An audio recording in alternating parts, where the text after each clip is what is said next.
To begin the thumb over thumb technique, start at the lower back and create small circular motions with your thumbs crossing over each other.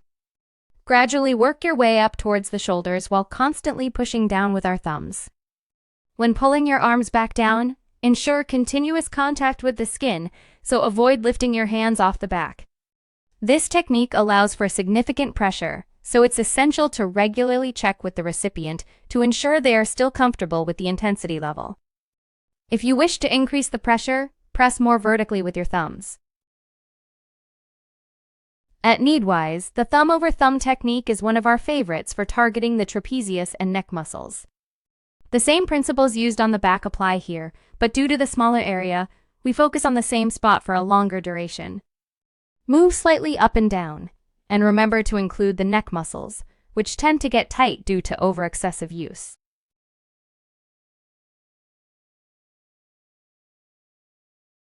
Always ensure you do not forget to massage the other side as well.